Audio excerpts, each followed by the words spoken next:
Alrighty. We are back, and with a good result, with another 3 points in the bag, with a return of a very important player for us, and a lot of other things which we'll kind of talk about as we get into this. Um, I'm gonna quickly do my checks as always. Pop out my chat so it actually turns up. That'd be great. There we are. Yeah, and we can talk about a game which was shaky at times, but overall, I think we were deserved winners. Overall, I think that we dominated the game. I don't think Wolves really offered much of anything, and in fact, I think the only thing they did really offer was um, given to them by us. So, in all senses of the word, we scored all 4 goals today. But there we are. Um, you know what? But that's a very bold prediction, and it's a very correct decision as well. I will not be talking about the refs in this game, which is fantastic. I don't want to do that, so I'm not going to. Um, I did think there was a few decisions that kind of were a bit bad, but like I'm not going to talk about them too much. As I said, I don't think that really affected things. They weren't major decisions that hindered us in any way. Although I will say, at the top of this, it's really frustrating when VAR takes like 5 minutes to make a decision on a very clear offside that isn't offside. It's very clear. Like before I'd even seen the replay, I said I knew he was onside, and then they just kind of look throughout the whole move to see if there's anything to disallow it for, which is kind of shitty in my opinion. And then, of course, on top of that, we get the extra added time at the end of the half, and they eventually score in that added time. So it does feel a bit hard done by that way, but I wouldn't be talking about it. That's all I'm going to say on it. Let's go to the screen. Welcome in, guys, by the way. I am I'm very relaxed. I'm in a good mood, as you could probably tell. In a good mood because just had the birthday. Got a brand new phone, which was fun. So did that. Before this game, I had some stuff to do, so I couldn't stream earlier today, unfortunately. But in between the lineups coming out and the game, I managed to make myself some gnocchi. No bingo, yeah, unfortunate. You know what's really annoying, because I had ideas for the bingo card before I basically something sprung up and I had to do stuff before and I couldn't stream. One of the things on my bingo card was going to be Chalobah starts, because I thought that would be quite a rogue. I thought that'd be quite a rogue shout, because obviously he'd been recalled, but supposedly, evidently, it wasn't rogue enough because it happened. And there was a Bob Marley chant. Yeah, I heard it. I heard it at the end of the game. And we'll talk about fans at some point here. Usually I do 7 points. I always say I do 7 points. I'm doing 8.5 points here. So yeah, should we? I think we should talk about the negative things first, because I think that, as I said, today's a very positive day. Good result, 3 points, back in top 4, and the main thing for me is not just that we're back in top 4 and we've got this win under our belts. Hopefully, this is the turning point, not only in the fact that we've been in this massive downhill recently, but also the fact that we've got a very, very big game coming up next against City, and we really needed that kind of that momentum and that little bit more wind in our sails to be able to go to that fixture and actually feel like we can take something from it. Because if this wasn't the Wolves game, and if this game was the Man City game, I don't think we stood absolute any chance winning that game. Now I do. So hopefully we can win that, and we can get back into... See, I don't think we're going to be challenging for the title. There's no way we're challenging for the title, but I would like to see us get at least top 3. I think that would kind of show the standard of, like, yes, we're in top 4 and we're good enough to be in top 4, but also we're better than just barely making it. We've actually comfortably made it. That's what I want to talk about. Right, let's talk about some of the negatives. As I said, I want to rip the band-aid off. The elephant in the room, and you guys know this, I'm very objective. I'm very neutral, and I try not to be too judgmental when it comes to player performances, because this is football. One day you can have a terrible game, one day you can have a good game. in the case of this man that I'm about to talk about, I think we can start to paint a picture that now is the kind of the straw that broke the camel's back in a way, and that's for Robert Sanchez. Now I've been very patient. I've been so patient with him. I've said my pieces and that I think he's a good shot stopper. I've said my pieces and I think that he hasn't been as bad as some people have said this season. But it's got to the stage now where if you are making the second most amount of errors leading to goals in the league, you do not deserve a starting place at Chelsea Football Club. And to emphasise this point, I'm going to be putting an X here. I'm not a person that likes to say, like, hey, get this man out of the starting 11, he shouldn't be playing ever, blah, blah, blah. I'm not that type of person. I'm making an exception because Sanchez, utterly, it's so frustrating when it's like, this is such a comfortable game for us. We're so on top. We're doing everything right in terms of the way we're playing. We're ahead, we're 1-0 up. They don't look like they even got a sniff of getting a goal. And then right at the end of the half, we get this little bit of a nervy moment, which we could have gotten through if it weren't for this absolutely monumental fuck up by this guy. And it's frustrating because it's like, you're one of the tallest keepers in the league. You're not only one of the tallest keepers in the league, you've also got one of the biggest reaches of any keeper in the league. And you can't comfortably catch a ball that's going straight towards you. I know you're being bumped around in the box, but every keeper gets that. It's the stand nowadays. It's the old Arsenal trick of put everyone on the keeper and see if it goes in, that type of thing. But why not just punch it if you're not confident enough?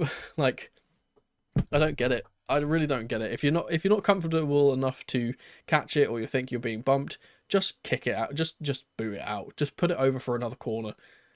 As they always say, as they always say, it is better to be safe than to be sorry. And I think he probably went in at the halftime whistle and had to say sorry to numerous members of his backline, because apart from this one moment, I genuinely think that the defence today was absolutely superb, and we will be talking about some defenders today in the good box. The second thing, which I said, is going to be a bit of a 0.5 point here. This isn't one of my main points, but I am just going to mention this because there was a bit of a discussion about this on social media, on the Twitters specifically. I was tweeting about it, getting tweeted at about it, and it's just for our fan base and just mainly the fans inside the stadium, because again, I said this last time. When I streamed, I said I absolutely love to say I told you so.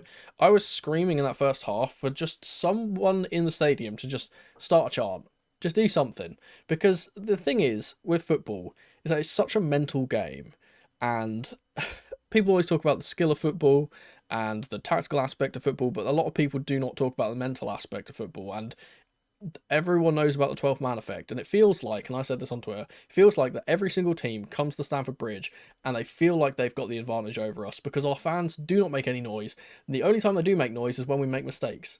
And for anyone that knows how it's like to perform on a big stage, I'm a person that is, as I've mentioned in the past, I'm a vocalist. I know what it's like to perform in front of people.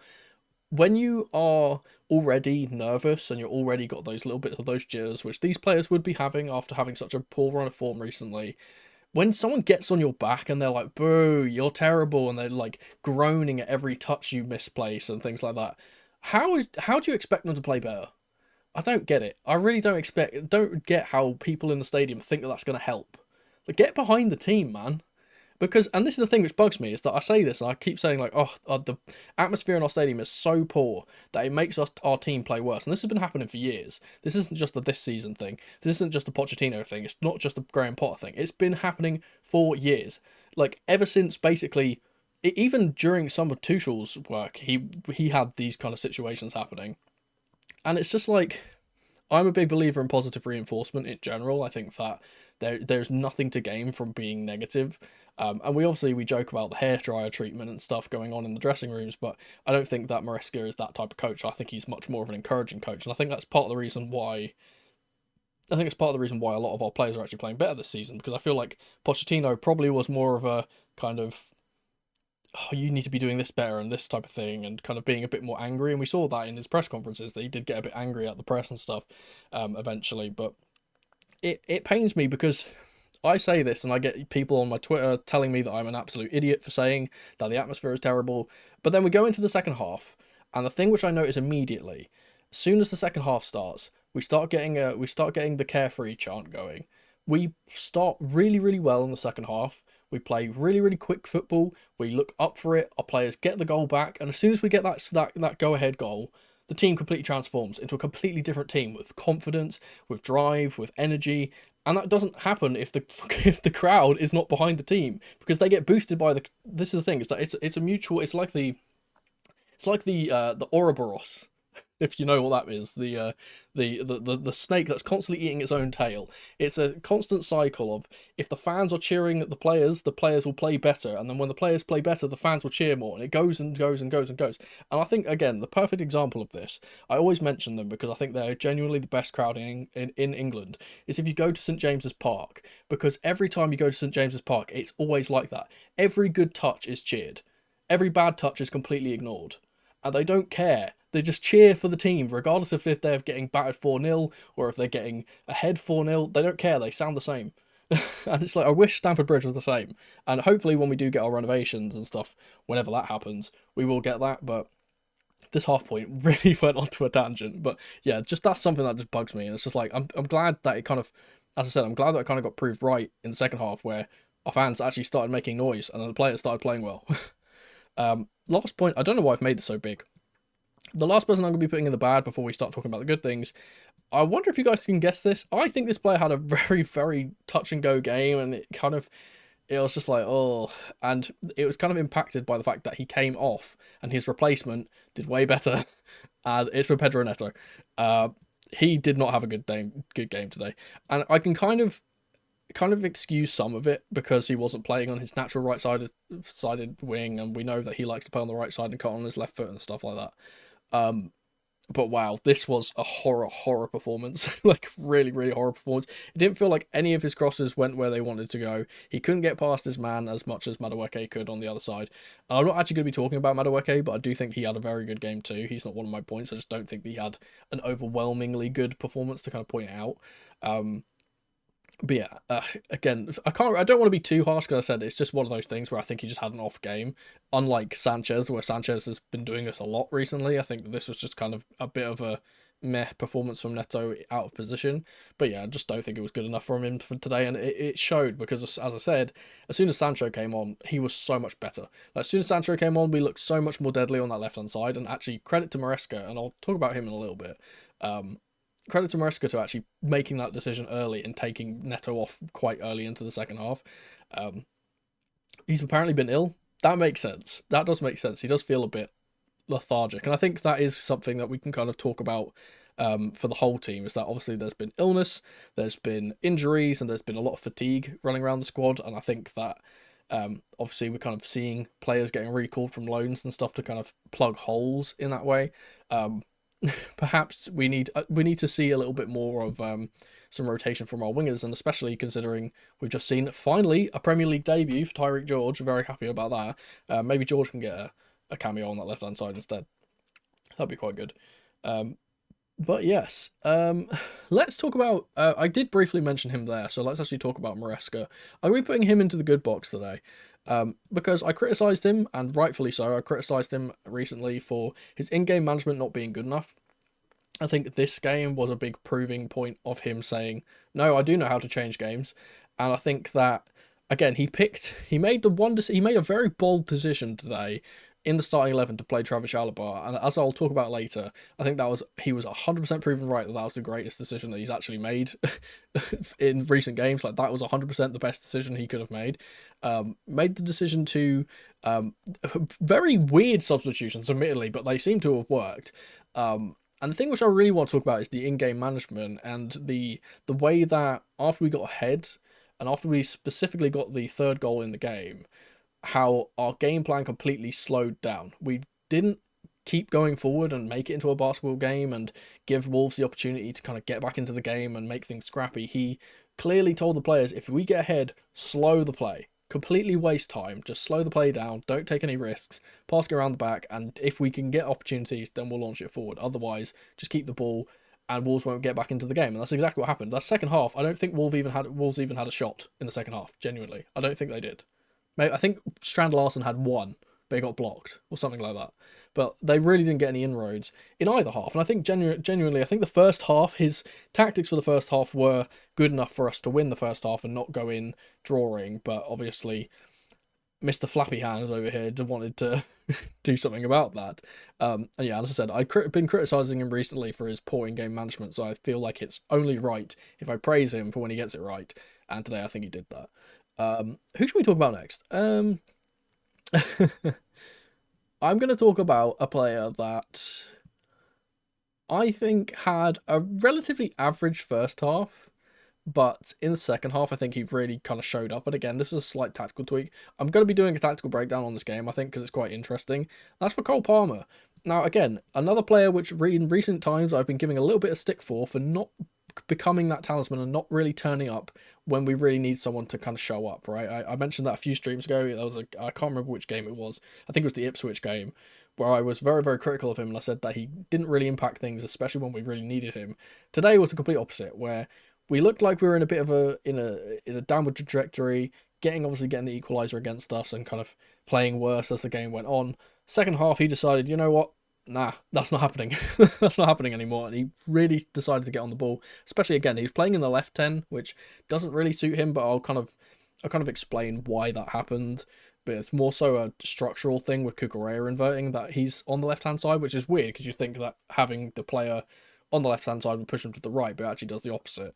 But yeah, obviously playing in that left-sided 10, I don't think suits him as well. But he was really trying to drop deep, facilitate play, and also being the one that was kind of stretching and able to get the ball from one side to the other. And that's very important against a side like Wolves that play this 5 at the back or 3 at the back system, where their defence is very, very wide, and you have to kind of create the gaps yourself by switching the ball quickly, moving the ball quickly, making it so you have the time to kind of get into position before the defenders get back into their defensive shape. And I think he really, really did that. And he was really, really unlucky not to actually get more in terms of goals and assists. We usually kind of talk about Palmer every time he has a good game. It's because he's gotten a goal or an assist. We don't really talk about the games where he doesn't get goal contributions and he does play well.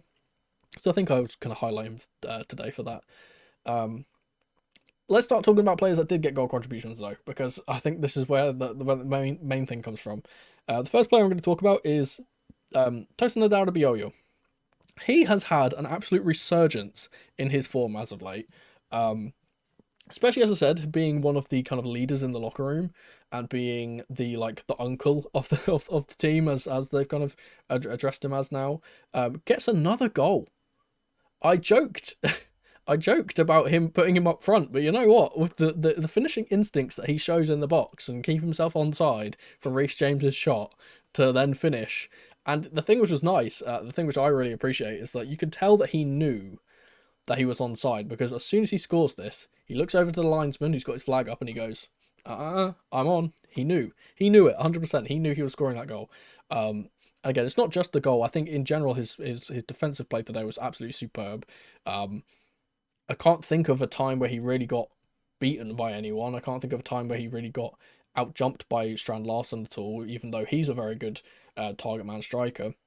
I think they dealt with him very, very well. I think that the big Norwegian had a very, very troubling time up against Tosin.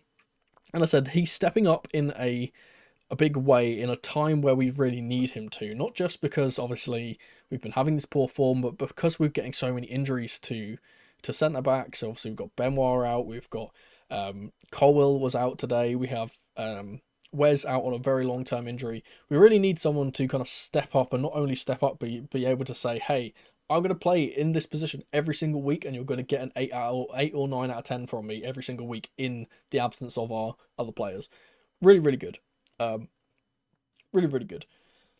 I was going to say the same thing. Does he not give you that kind of resurgent Rudiger feeling? Because we had the same thing with Rudiger, where in his early parts of his career, he just he seemed like a bit of a wild card. He didn't seem like he was all there. He didn't have that kind of, people were saying that he was going to get booted out and that he wasn't good enough for the team, and then he suddenly just turned into this absolute goal scoring machine that wanted to shoot and just kind of riled up the fans all the time. And I think Tosin's got the same thing now, and he's really matured into, as I said, one of the locker room leaders in this team, and it's very, very important for him as one of the oldest players to kind of settle things down when we are in a nervy moment in these last 5 games. We're not getting a win in 5. Really settled us down, gets us off the mark, gets us off to a winning start, and in general, I think that his as I said, his defensive play and the entire backline was absolutely superb today. But he's the leader of that backline. I think he led it very, very well.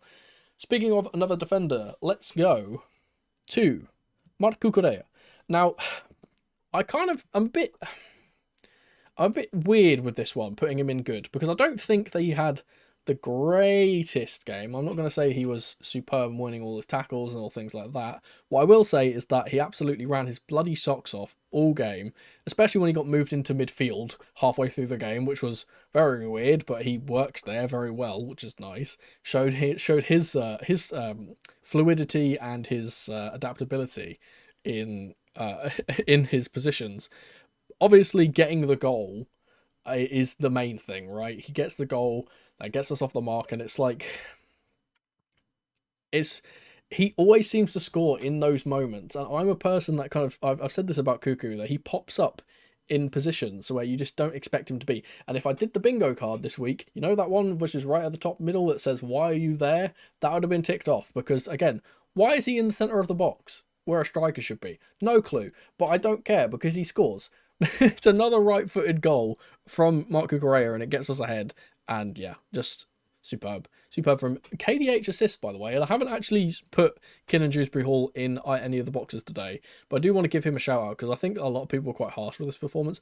I think he stepped up in a big way in the absence of Enzo Fernandez, and with such an important role to play, I think that he was actually doing quite well. I like the fact that he was switching the ball and trying to make things happen, even though they didn't work out all the time. That's the kind of player he always has been, in truth. He's a player that doesn't have the greatest pass completion, but he always tried to play progressive, so love that for him. Obviously, nearly gets a goal with that really weird scrappy thing that happens in the box with Jose Sarr completely dropping the ball. Weird there. This is a thing which is funny. I haven't got Reece in here, which is, again, it's gonna sound weird. I haven't got Reece in here. Just because I say this with Caicedo, and Caicedo is not in here too. I think Caicedo had a pretty decent performance. I always say this with Caicedo, is that I expect good performances from Reece James. He's the type of player that comes back from injury and he doesn't look like he's lost a step at all. And yeah, he just kind of did that again. He's one of those players where at any time James plays, I don't expect him to play badly. So it's just like, yeah, he had a good game. He had a very good game. But yeah, again, I haven't put him in there just because I don't have the space. I wanted to talk about specific things and put James in here. Though I do think he was one of the better players today. I think that one of the things which I do want to credit him for is he kind of, I don't know how to say this, but he was the one in the back line that was kind of settling things down. When things were getting a bit nervy, he was kind of the one to be like, you know what, I'm just going to either launch this up the pitch so we're out of pressure, or I'm going to like knock it forward and make a little bit of a run so I get away from the pressure and we can play out. Or just kind of when they were attacking down that left or right hand side, depending on which way you look at it, he's just completely unfallible and they can't get past him. And he's got that weird thing with, I always say this, he's got the same thing that Eden Hazard have, where he's got such a low centre of gravity. And for a player that's as strong as he is, because he clearly is one of the biggest, like one of the strongest players in the entire squad, despite his more diminutive size in comparison to like centre backs, for example, it's just impossible to get him off the ball. When he shields the ball, it's impossible to get it off him. But yeah, I haven't put him in here, but I do think he was absolutely great. And the main thing is that he got through about 75 minutes without getting another injury. Hopefully this can be it. Finally, please. If I'm going to have a birthday gift, if I'm going to have any birthday gift, it's Reece James to be fit for the rest of the season. That's it. I'll be sitting here praying for it. But speaking of someone that will be praying, and I think this was a person that probably was praying before the game, he will be praying after it. He is Jehovah's son. It's Trevoh Chalobah. And I'm not even going to bother with a vote today. I'm really not, because he's going in here. I don't want to overstate how good his performance was, but for a player to be completely thrown out of a team, told that you're surplus to requirements, binned off, completely thrown away like absolute garbage, to then be recalled in January, and to be so damn good at your job that you get straight back into the starting 11, and then you put in an absolute 10 out of 10 performance. Not only getting an assist, by the way, I think he almost gets 2 assists as well. And yeah, arguably for me personally, being player or man of the match for this game is just incredible, genuinely. And one thing I do want to say, much more, I said this on Twitter, I much prefer this version of the chant. I'm not going to do the chant, but you know the chant, but for another player that we had, which didn't work out very well. I much prefer it on him. Yeah, he was robbed by Noni, but he would have got the goal too. But as I said, that's part of the reason why I didn't put Noni in here, despite him getting a goal and a pseudo assist, because technically it's his ball that goes in, but Kiernan gets the knock on for Cuckoo. I didn't put Madueke in here just because of, I think his kind of overall in the game kind of got inflated by those 2 moments, whereas Chalobah was just clearly the best player on the pitch by an absolute country mile. And it's not just the thing which is crazy to me. It's not just all of those outside factors, right, that I spoke about.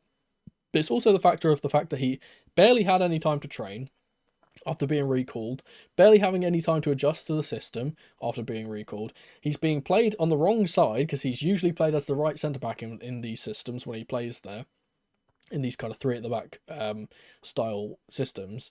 He was playing on the left hand side instead. I genuinely don't think he did anything wrong. I can't think of a single thing that he did wrong in the game. Like, I'm trying to rack my brain. Is there a single misplaced pass? Is there a single, I don't know, defensive lap? I can't think of one. Genuinely.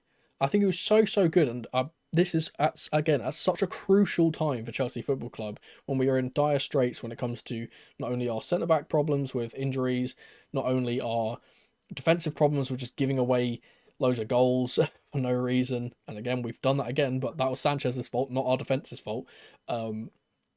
He's just stepped up to the plate, and it's really nice, because I have famously gone on record and said, I can't remember, was it in our winners and losers, in my winners and losers video at the start of the season? I can't remember what video it was.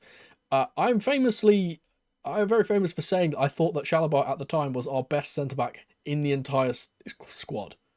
I clearly went on record and said that, and I was I'm holding my judgment, because I like to give the sporting directors kind of the benefit of the doubt when they make decisions, because let's be honest, they should know more than I do. I'm just a casual fan. They are a person that works in their field.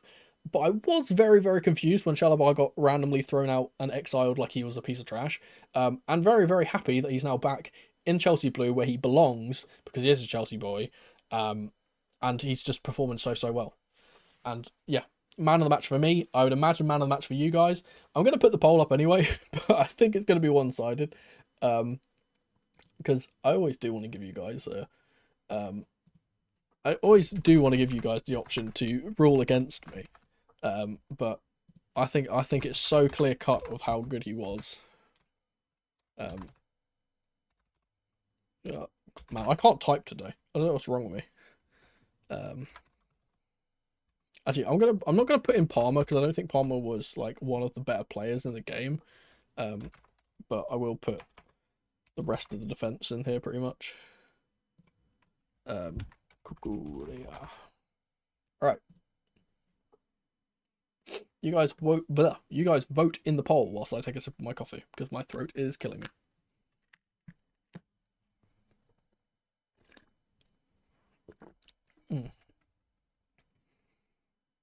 He took his number and now took his chant. Yeah, that's another thing. So, God, speaking of this, to put into perspective how wild this is that Trevoh Chalobah has actually played this game, if you actually look at the graphic that I've put for him, he still has the number 14 here, because I don't have a new graphic for him. I had to, and he wasn't even in the document when I started up my stream. I had to import this because I wasn't expecting him to be playing. So I was like, oh, well, I still do have his picture from the start of the season, but obviously it has the old number. He's now 23, which ironically is a very interesting number considering the chant he now has. But there we go.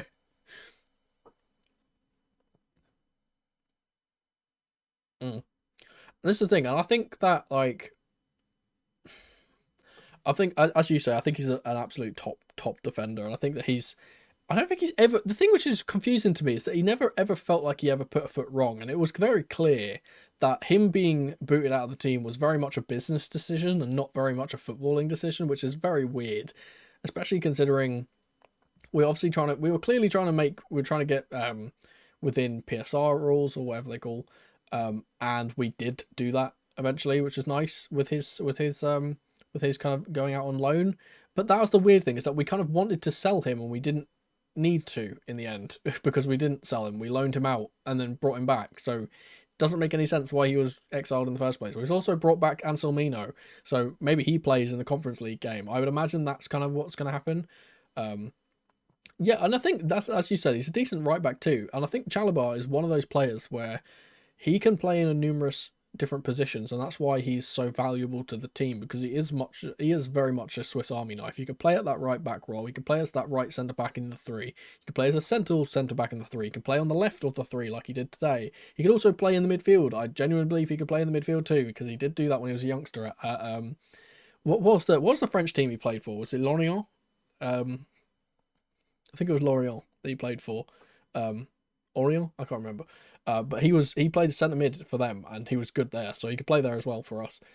Especially considering the amount of injuries we have in our midfield too. Could be very useful there. But yeah, I imagine Anselmino will probably come into the team, as well as obviously we've got a Chempong now on the books too. I think those two will probably start in the next Conference League game or next Cup game, whichever that is, depending on how we've rotated things. Was it Lorient? Yeah, I thought so. But okay, let's end the poll. That is one of the most. I genuinely think that is I think that is genuinely the most decisive poll we've ever had in terms of percentages. I don't think anyone's ever gotten as high as 85%. So Chalobah stays in as our true blue. I think that, as I said, phenomenal performance for him. As I said, I'm going to be trying. I'll probably try and do a